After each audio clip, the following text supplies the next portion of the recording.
So most internet mashed potato recipes have about 3 things. Obviously potatoes, dairy in the form of butter, cheese, or something else, and then some kind of flavor sidekick. Today what we're looking for is number 1, potato flavor. Number 2 is creaminess. And then lastly, number 3, the time and effort. The question is, which one is the best? Today we're gonna find that out.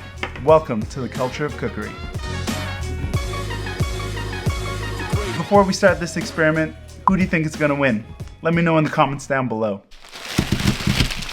Now, as with my other videos, for the full ingredient list, measurements, and cooking steps, check out the original videos in the links below. These creators go out of their way for us to enjoy delicious meals, so show them some love. This video is simply my thoughts on their process.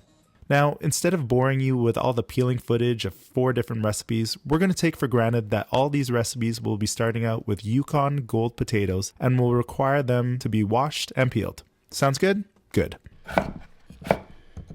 So the first recipe we'll be tackling today is by Andrew Rea, otherwise known as Binging with Babish. Now, if you saw this on his channel, Andrew makes 3 different versions of mashed potatoes. The first one is pretty similar to the all recipes version, so I decided to go with the second recipe, whipped potatoes. According to Babish, we want to put them into cold salted water rather than boiling salted water. Once fork tender, Andrew tells us to put the potatoes through a ricer, which for most mashed potato aficionados is the weapon of choice. They're typically pretty cheap online, and I'll put a link of them in the description, and it does a great job of smoothing out the potatoes. My wife's Oma used to swear by these. To this we're going to add the heavy cream and butter, both of which he doesn't advise that we need to heat together. To that we're also going to add the Swiss cheese.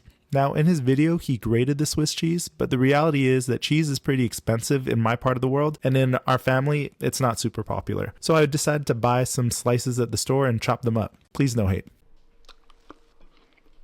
All of this we're going to add together and place over low heat, beating it continuously. For this process, I'd suggest getting a whisk that is a little bit more rigid. Since this was the only whisk that I had at the time, I lost my other one, I decided to switch to one of my hand mixer whisks. Looking back at the process, I probably should have just used the hand mixer, but I had to follow the recipe, so yeah. I feel like something went wrong. Kind of looks like glue. I continued to whip the potatoes until we ended up with something that looks like this.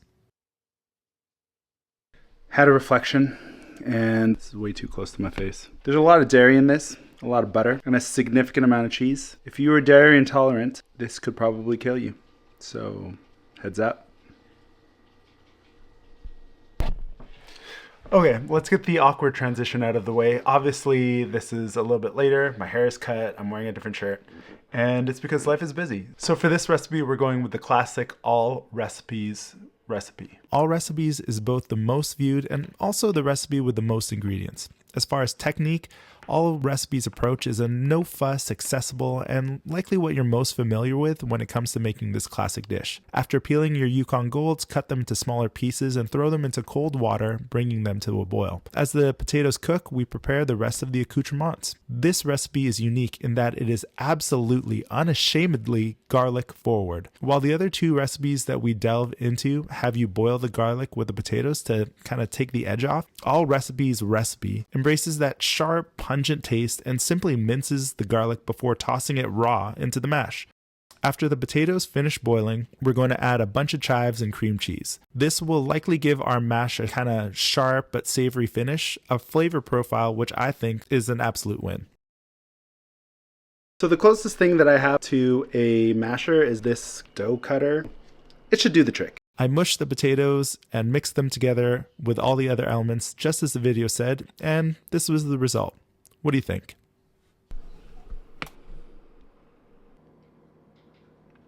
With 3.3 million views, John Cannell's mashed potato recipe obviously appealed to the wider internet mashed potato audience, and in my experience, for good reason. This recipe uses no secret ingredients, no secret techniques, and is sort of a standard mashed potato recipe delivered by a friendly face.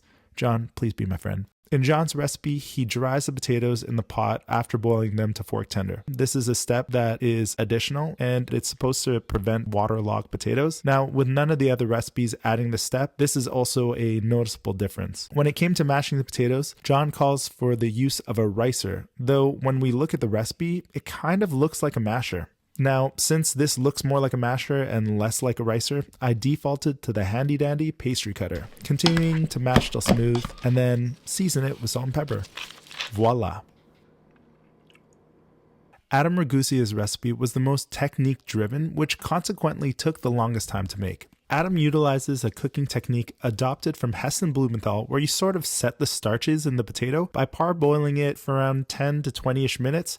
You turn up the heat to finish the cooking. So it's been about 10 minutes of boiling it at the temperature of about 150-ish Fahrenheit. And now we're going to turn it up to a regular boil to try to cook the rest of the potato. The technique allegedly enables you to have a smoother, creamier finish to your mashed potatoes. Now, because of this technique, this recipe took about 40 minutes altogether, which is about 20 minutes longer than any of the other recipes. But what this recipe uses up in time, it makes up in practicality and in budget. By repurposing the potato water to loosen the mixture, optionally using milk powder to add a dairy boost that complements the butter, and using a hand mixer to whip the potatoes, Adam's recipe has this sort of minimalist, budget-friendly appeal.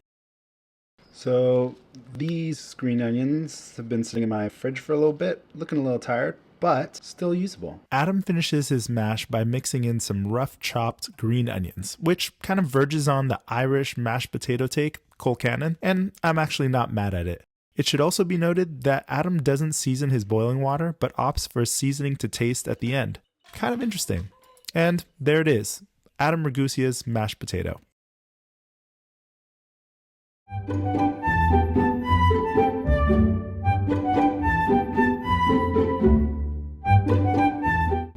Okay, here we are. We have our 4 different mashed potatoes here. Here's our first one. This is binging with Babish.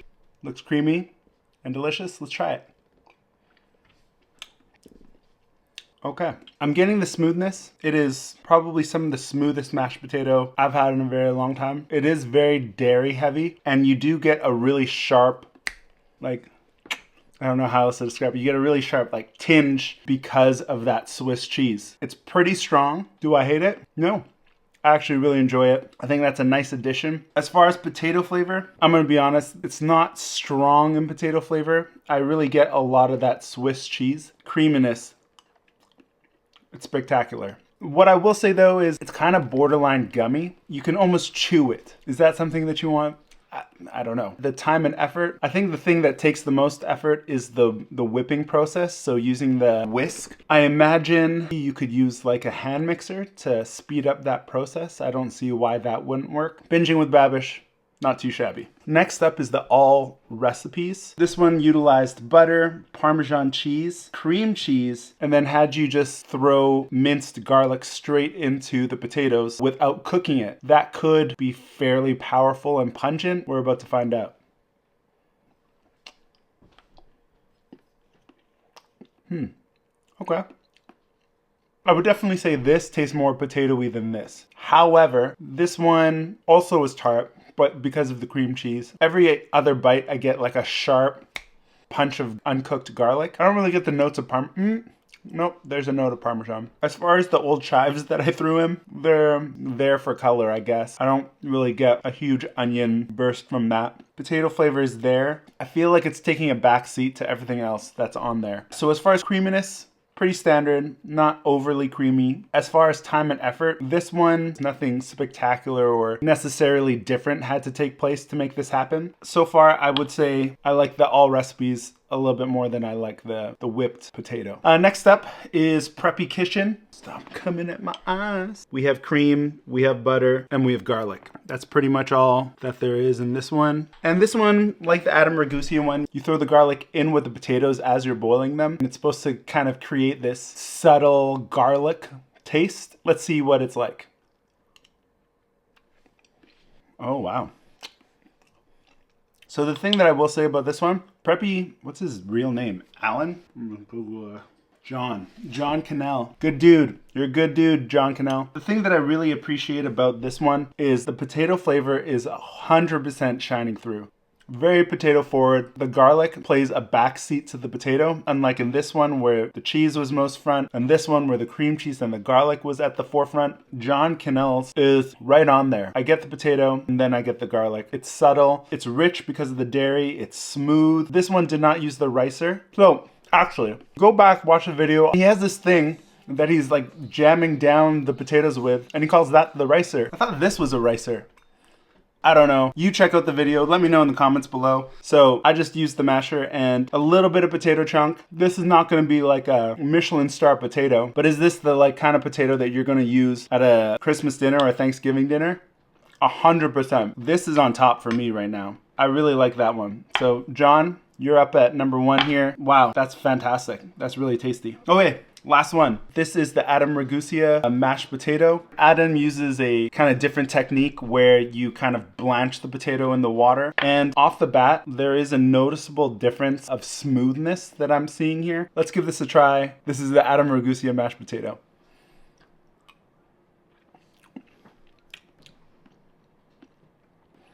Okay, I will say I probably over-seasoned this a touch. It's a little bit salty. Outside of that,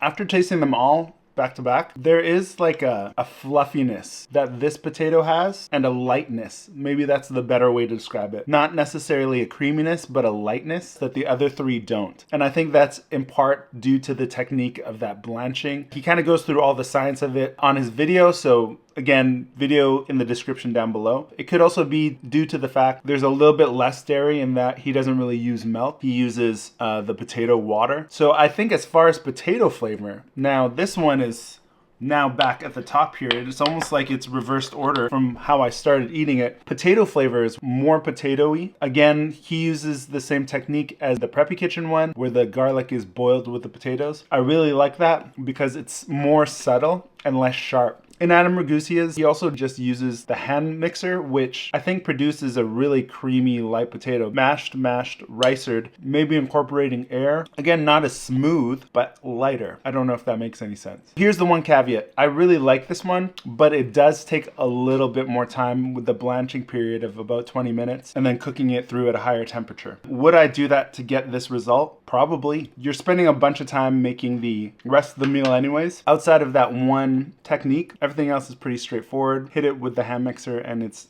kind of done there. So which one am I gonna make again? I probably wouldn't make the whipped potato again. It's too cheesy for me and it's not enough potato. As far as the all recipes, I like the flavor. For me, it would be somewhere in between these two. If I have to decide, let me give one more taste.